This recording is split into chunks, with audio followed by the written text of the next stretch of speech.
साथीहरू पानी परेको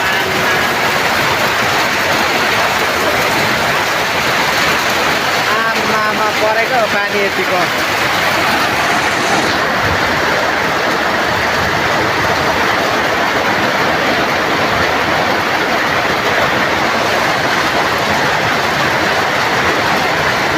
यो खालको पानी पर्दैछ है हेर्नुहोस्